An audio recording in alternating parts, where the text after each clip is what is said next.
Welcome back to In the Shop, folks. Today we are going to be checking the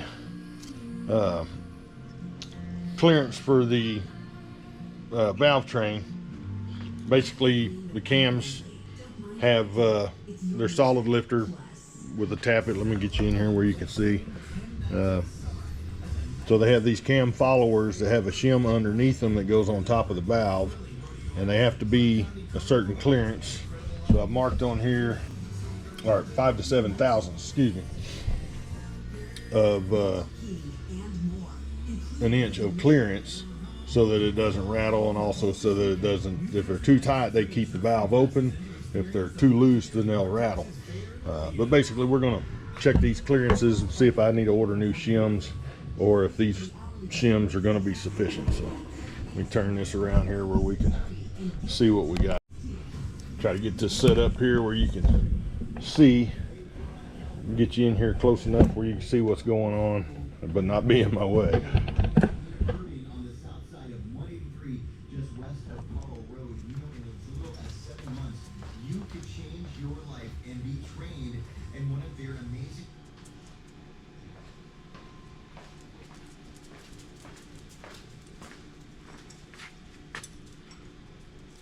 Okay, so I've got my shim, my feeler gauge here, and I've got this first one set. We need to see what it is. And all right, so the intake should be, this is the intake side, 5 to 7 thousandths, which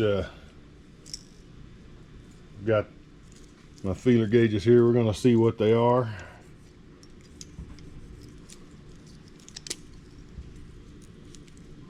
And basically, you want to feel some tension on there, but that it'll slide through easily. You don't want to force it. So that's 7 thousandths right there does not go through, but the 6 does. So we have a 6 thousandths clearance.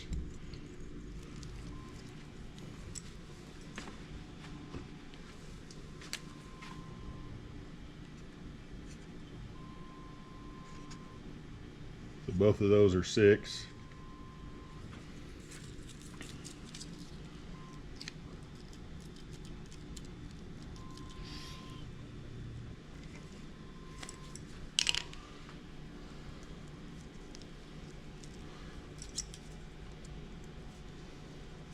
Shoved all my feeler gauges back in the pocket.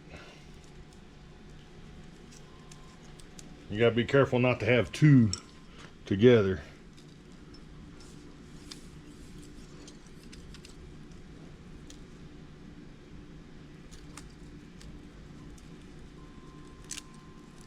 That can happen.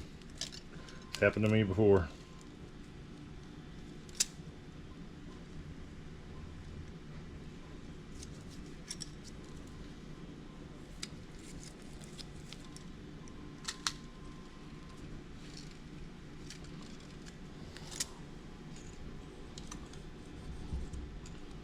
That 7 is just snug. 8 won't go. So these are 7.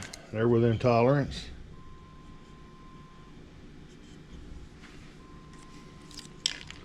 All right, so now we got to rotate the cam.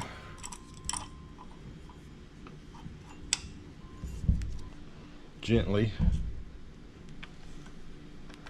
to get both of these on the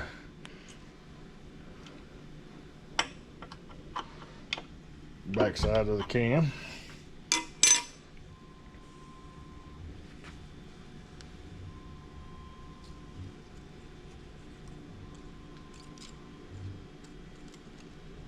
All right, 8's too big. 7 just goes there, goes there, goes there. All right. So these are all 7s. And just like that, it's that easy. The guy that did my machine work on my head was pretty good, so I'm actually glad that I don't have to buy shims and stuff like that for this particular one because that takes time.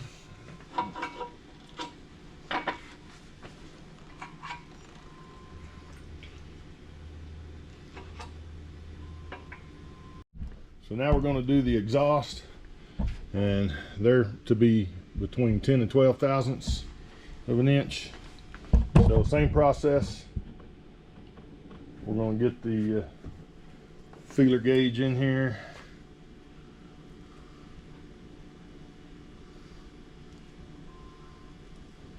In the 10 to 12 range.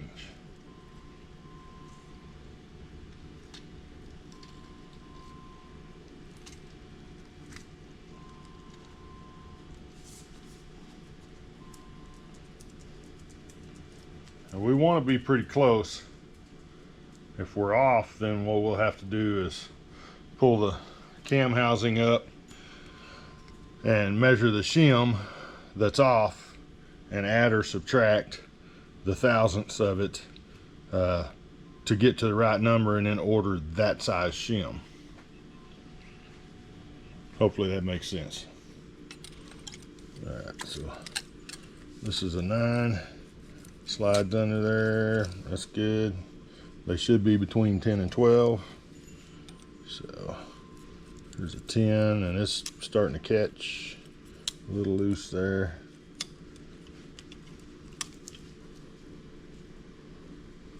All right, so we're going to move to an 11. Still free there. And the 11 catches on the first one.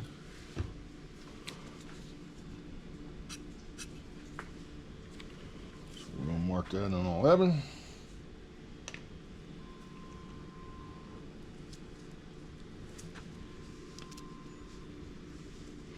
Oh, I had several there.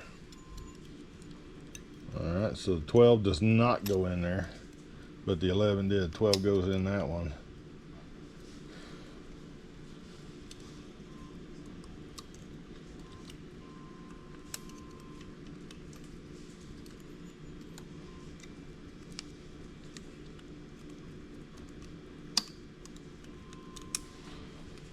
I think those cam lobes are depressed on these a little bit. So we're going to rotate the cam a little here in just a second. All right, that one's a 12.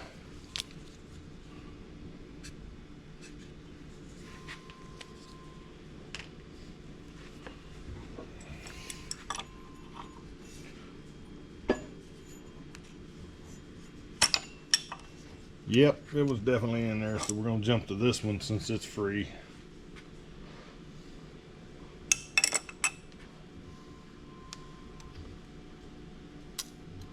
Twelve's too tight.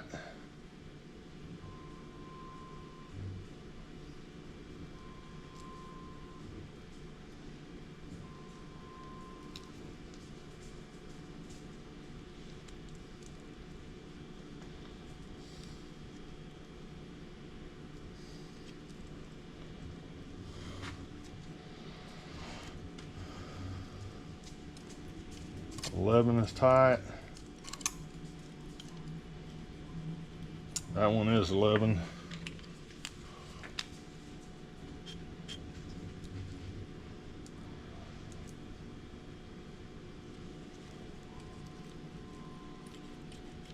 That one is a 10. So we are right on the money so far.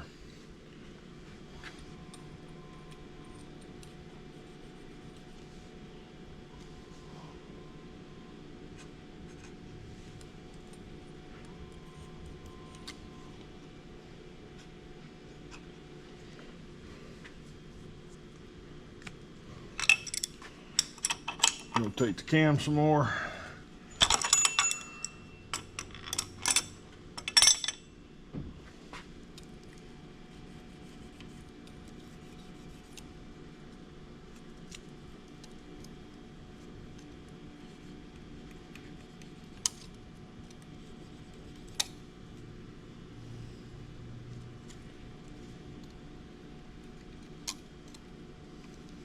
All right. These are both 11s. So we're within tolerance on every one. I mean, right on spec, so we're golden there. So now we can move to the next thing. But that's how you check your shims. Again, if you had a shim that, or if your shim sets were too big or too small, you pull your cam tower off and make note of the size of the shim beneath the cam follower that's sandwiched in between beneath the cam follower and the valve stem. You measure that and add the plus or minus that you were from tolerance, and or subtract it if you're too tight, to get your size that you need. And each of the shim discs. So these are the shims that I'm talking about.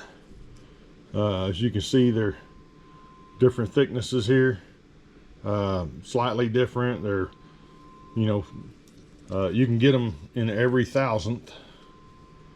This one right here is an 11,000. Yeah, 110. Excuse me.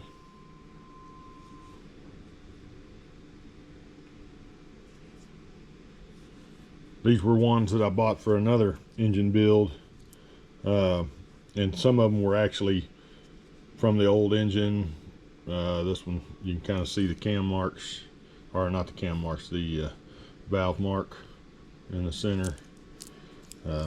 But these are what we're talking about. So these two shims are different sizes, just slightly different sizes. But this is what goes between this cam follower button here and the valve stem.